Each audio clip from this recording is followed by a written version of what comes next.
Judith Polgar's IQ is literally insane. Did you know she has the 8th highest IQ in the world? When I first saw this, I didn't believe it because I'm still trying to break my IQ into double digits, so 170 is pretty insane. And if you didn't know, Judith Polgar is a Hungarian Grandmaster. I believe she became a Grandmaster when she was 15 years old. So we got a crazy video today, and we're going to be looking at a game of hers to determine if our IQ is actually that high. So it's going to be a great one today, and I've broken down the game into a really easy, digestible video so you can kind of understand every single thing and you can apply it to your own game. So even if you don't know much about chess, this video will still be very understandable. Now, before the video starts, I do want to say something.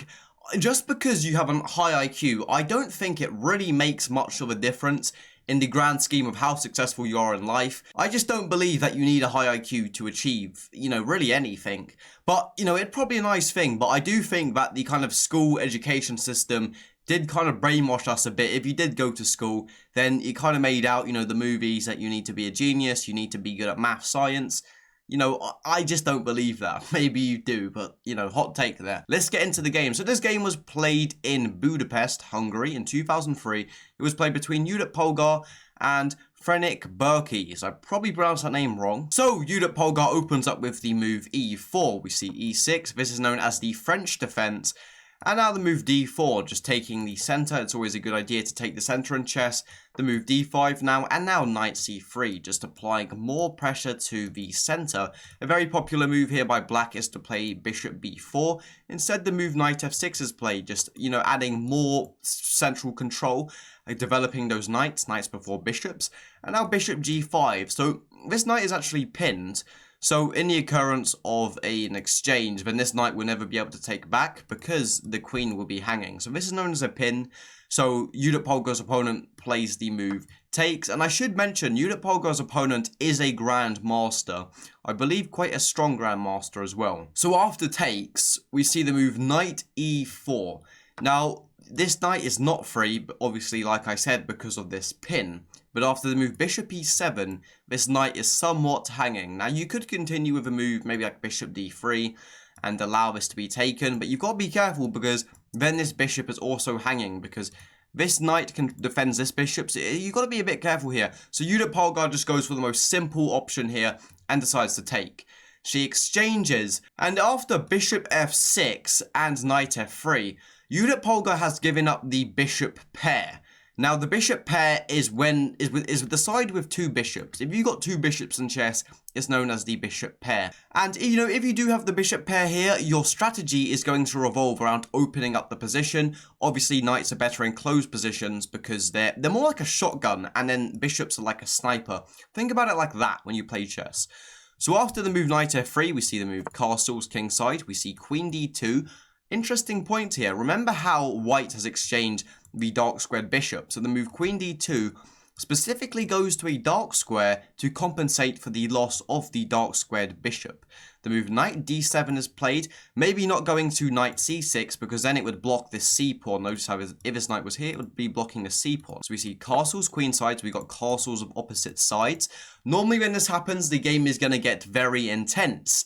And this game is very intense. And now the move bishop e7. This move bishop, you might be, because the thing is with bishop e7, now you can make room for this knight to come here. The move bishop d3 is played, just developing those minor pieces. And now the move b6. And the reason behind b6 is that obviously black will need to develop his light squared bishop.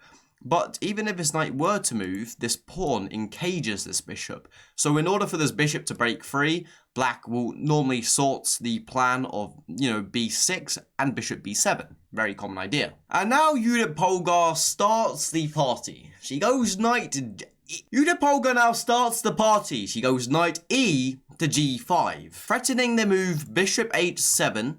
h6 is played. You'd probably expect maybe this knight to retreat, but oh no, I wouldn't have shown such a boring game to you. I wouldn't have wasted your time. We now see the move bishop h7. Bishop h7, king h8, and now bishop e4. Nice stuff. Because if you take this knight, you can just take this rook. It's actually not that good though, because it gets a bit complicated after ideas like g4 and ideas with bishop g5. My alarm's gone off. I just need to check the oven. My sister barked orders at me that I need to do this. Right, I'm back. Just had to make sure the oven was functioning well. You probably know what it's like to have a sibling. Maybe you don't. They can be paid in the arses sometimes. We see the move HG5. Judith Polgar plays the best move here, which is hard to find. Like I said, you probably don't want to take here because of ideas like G4, and you can get in big trouble. So Judith Polgar plays the best move. Because you have to stop the threat of G4, because if this knight moves, then the move bishop B5 can be played, pinning your knight to your queen, and you're in massive trouble. Sorry, pinning your queen to your king. So Judith Polgar plays the move G4. Brilliant move. I've never actually seen a move like this before, so something I'm going to keep in my chess arsenal. We see Rook B8 now, getting that rook out of dodge. And now H4, rather intuitive. G6, trying to give this king some breathing room. HG5... King G7, and now Queen F4. Now, Judith Polgar does have a strong attack, yes, but she has sacrificed a knight for this. Is it enough compensation? Because if Black can quickly get their pieces into the game, Judith Polgar is going to be done now. So the move Bishop B7 is played, and you try pause the video now. I invite you to pause the video and try find the best move here. So if you did pause the video and you got this right, congratulations if you found the move Rook H7, you are a tactical genius. After King H7, we see Queen H2, check, King G8, and now Rook H1, threatening checkmate. So Bishop G5, check, we see Knight G5, and now Queen G5. But after F4, there's big problem. So the move Queen F4 was played in the game. Now Queen F4, Bishop E4, and after Queen E4, Judith Polgar's opponent resigned. The reason behind that is Judith Polgar just has too many deadly things. The eval bar says it's plus 1.2.